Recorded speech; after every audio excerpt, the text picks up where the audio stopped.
Hey guys, Mr. Baylor again. Today we're talking batteries. In our Google Classroom, you guys watched some safety videos and some basics about batteries. Today I'm going to talk a little bit about batteries myself. The main job of the battery is to start the vehicle. It stores voltage until it's needed. So your vehicle sits in the parking lot, you go out to start it. That is your voltage source to get the starter going, to crank the engine over to start the vehicle. Once the vehicle is running, the alternator supports the rest of the system. Your battery can be used, let's say if you got subs in your vehicle, you've got an amp that pulls a lot of amps. This can be used as kind of a reserve. So if your alternator makes 140 amps, let's say you've got something running that's pulling 160 amps, that will kind of step in and be kind of a reserve. The battery also, say on our alternator we get a voltage spike, it will absorb some of those voltage spikes. So it's there for starting the vehicle, and it also absorbs some voltage spikes. Inside the battery, you guys saw in the videos, they had acid inside the battery. There's lead plates inside the battery. When you're working with a battery, if you have the caps off, these caps do come off.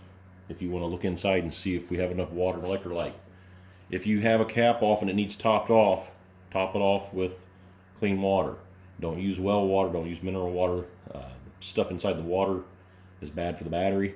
You want to use like a purified water, distilled, you want a clean water.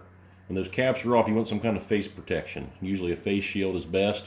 If you've got goggles or safety glasses, if this acid splashes in your eyes, it's going to burn. It's not good for you. So beware of the acid inside of them. Some of these, so there's numbers on these batteries. I got two different types of batteries. I've got a top post, you notice the posts are on the top, and I've got a side post battery. General Motors like using the side post battery. The posts are on the side. They have a cable and a bolt that bolts in. They're usually a 5/16 or an 8mm head. Do not over tighten them. There's not much thread in there. You'll strip them out and the battery's junk. But back to the numbers on top. So the numbers on top, the first number is a 78-1. Now, some manufacturers will talk about BCI code. That's kind of like a universal number for a battery size, like saying you wear a size 12 shoe or a size 10 shoe. A 78 is this size battery and a side post battery. It has 700 cold crank amps, CCA. That's how many amps it has at 0 degrees Fahrenheit. At 32 degrees Fahrenheit, we have 875 cranking amps. Now, if you're replacing a battery, whatever's in there or whatever's shown as spec on all data or the owner's manual, if it's a 500 cold crank amp battery, you need that size battery or a higher rating in the vehicle. You do not want to go lower because you're not going to have enough power for that vehicle. Cold morning, it might not crank fast enough to start, might not crank at all. This other battery is a BCI Group 24F. That tells you the size of the battery. An F on most batteries, F's or R's, means sometimes the posts are reversed. This is a 750 cold crank amp. It is 925 cranking amps. You can put a higher amperage battery in your vehicle if you want more cranking power. My Jeep Rubicon, I have a winch on it. I'm running an Optima red top. Optima batteries are a absorbed glass mat. We'll talk about them later when we talk charging. But they don't have the typical like wet acid in them. It's a seal type battery. They handle vibration better. I think that one tests at like 1,000 or 1,100 cranking amps. So I got a lot more power if I have to use the winch. On these batteries, the posts need cleaned. So the positive post on this 24 series is pretty crusty. They make these cleaners. They're pretty cheap and they work fairly decent. The cap comes off. You've got a male part of cleaning and you've got a female part. So if you have a battery that the terminal is corroded. Now, we talked in our basic electrical, if you have corrosion in a circuit, it adds resistance and that causes things not to work right. So if I have corrosion or dirt or something built up on that post and we clean it off, the less corrosion we have, the better connection we're going to have, and this battery is going to function a lot better. We also have on the battery cable end, that's what your male end's for, you can clean that out also. And that'll clean it up and we have a good connection.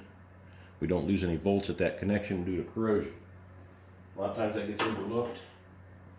Vehicles have a starting problem and it's at the post. The post need cleaned or the cable needs cleaned or both, or they need replaced. A fully charged battery is 12.65 volts. 12.65 volts. I know we say it's a 12 volt system. 12 volts is not fully charged, it's 12.65. We can use our meter to check that. So we set on DC volts. We will go to the positive and negative terminals. I think this one might be a little bit low. We have 12.49 volts. Probably would start a vehicle. It is a little low. This side post battery, 11.49 volts. It is low. It might crank slow. It might not have enough to turn the vehicle over. So in our next video, we're going to talk about charging batteries. That'll be a little bit later. We're going to talk about safety procedures with that. So let's say we have a full charge battery, we put a battery in a vehicle. One thing that gets left out sometimes are the hold down pieces. So this is a common one seen in a lot of GM vehicles. It clamps down, holds the battery in place in the vehicle. Vibration kills batteries. If you got a battery and they're just slopping around, so you're going down the road and it's moving around, banging into stuff, you can wear holes in the case. The case is just plastic. You can get a hole worn in it. Or as the plates inside you saw in the other video, if they get to vibrating and banging into each other, they can short out and cause problems. A lot of the other manufacturers use these, what they call J-hooks. So they will have a strap that goes across the top of the battery, and then these guys hook into the bottom of the battery tray, and then that's how you secure the battery. If you're replacing a customer's battery, you know that stuff's missing, let them know, hey, you need the hold downs for your battery. It's going to prolong the life of the battery.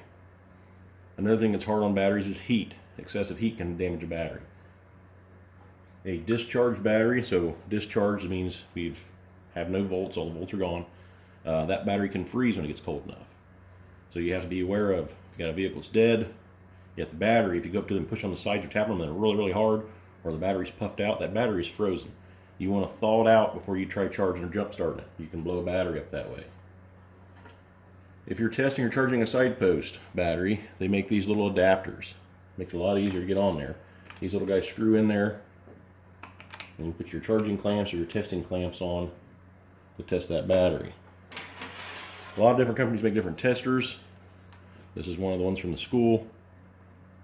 Electronic tester. Fairly easy to use. Most of these will walk you through the test process. Let's see if this one's going to work. That battery might be junk to begin with. So it says press go. I can get here without the light blinding you. It's going to ask for the cold crank amp, so we got to type those in. This is a 700 cold crank. You run it up to 700 and then hit go. Most likely this one's going to tell us the battery needs charged before testing, so we'll see what's going to happen here.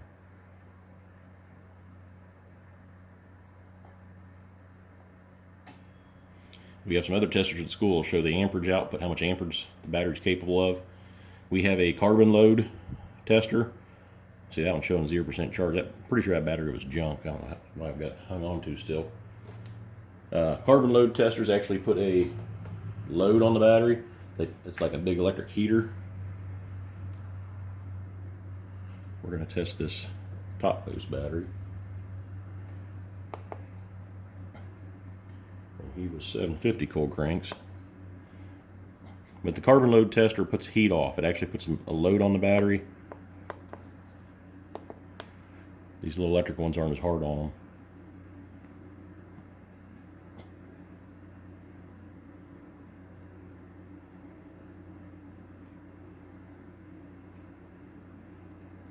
Some of these testers will also do a charging system and starting system test. So the snap-on one we have at the school will do that. So this one's showing good battery. It's a 61% charge. So this battery needs charged and then retested. That's all I have for you today on batteries. I'll be doing another video on charging batteries. I will talk to you next time.